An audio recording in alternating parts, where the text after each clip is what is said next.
what do you think is going to happen from here with like Britain, the pound sterling and all that stuff? I mean, I don't want to get too deep into it, but like, what do you think is going to happen to this country and Europe and all that?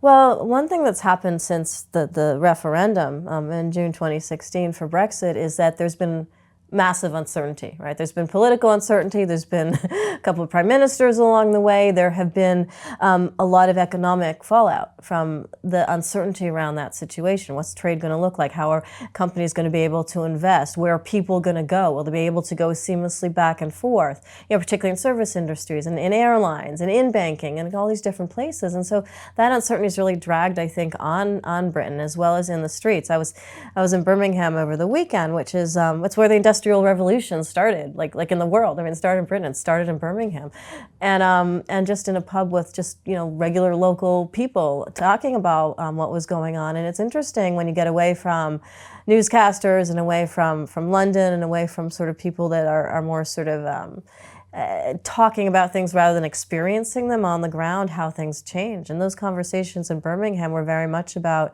the uncertainty surrounding how their lives would be with Brexit, without Brexit. Not so much, who in Parliament is doing what, but how does that actually impact their daily lives? Is it going to make the economy harder for them personally? Is it going to be easier? Like, what's happening? And just the drag of it for years has made people very tired on the ground. The not knowing has made people very sort of tired on the ground. And that's one of the reasons, just from a financial perspective, the currency, the pound, has been very depreciated because it doesn't know what it's supposed to do. And as a result, investment doesn't come in here. The pound gets weaker, and that's what's happened. Recently, as there's a possibility that there won't be a Brexit with no deal, that's kind of been filtering throughout the ether, the pound's been increasing a little bit. And that's because the pound wants certainty. The pound doesn't want a crash and burn scenario. The country doesn't really want a crash and burn scenario, despite what some politicians are saying. So my feeling is that there won't be a no-deal Brexit. There might be a Brexit, but there will be some kind of a deal, even if pieces of it are put on the table with the idea that they can be negotiated later, but still put forth as some kind of a deal.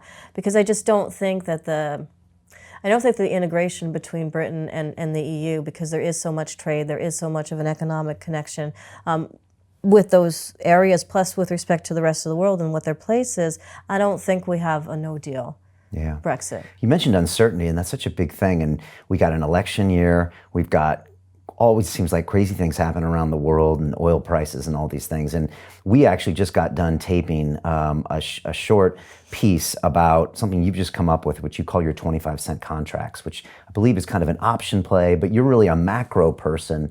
I'm just wondering if you could maybe explain just briefly what we talked about, and also how does that play into this worldwide volatility? And by the way, we taped that piece. It's not going to be on YouTube or on our website, but there's a link below. It's londonreal.tv/Nomi. That's Nomi if people want to watch it. But what is that all about? I think that we're starting the beginning of a prolonged period now of a recession or even worse.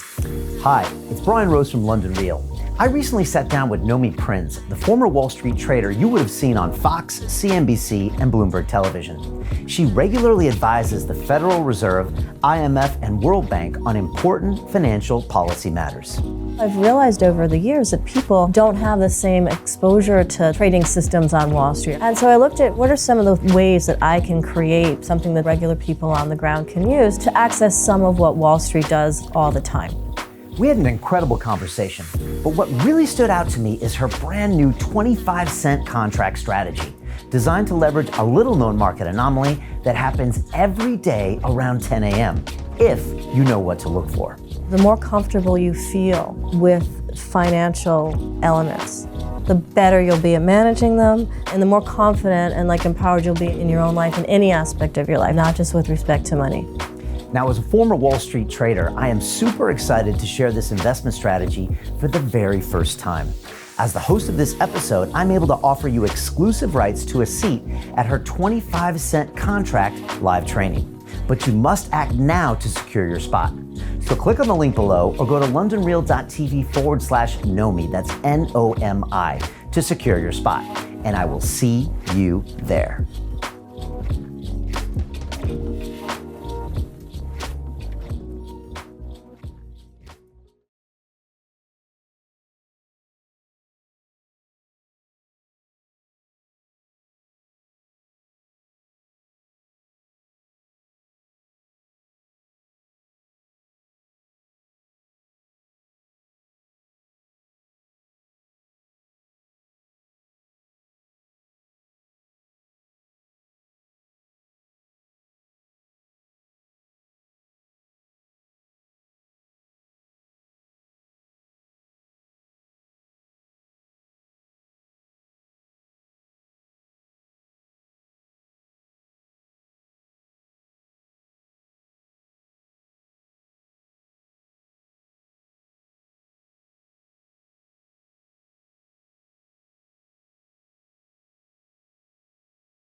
I myself, my graduate degrees are in statistics and operations research, undergrad in math. So that was always, yes, my kind of angle into Wall Street relative to trading or sales, which was some of the other types of jobs on Wall Street. It was always about the math, the trends, the numbers, the securities, and how they behaved under certain conditions. And that's always what I looked at throughout my entire career on Wall Street. And I always also looked at the downside, not what happens if a trade works, but what happens if it doesn't work. What are the risks you should be looking for, and how can you best sort of protect that investment for those risks? And so that's what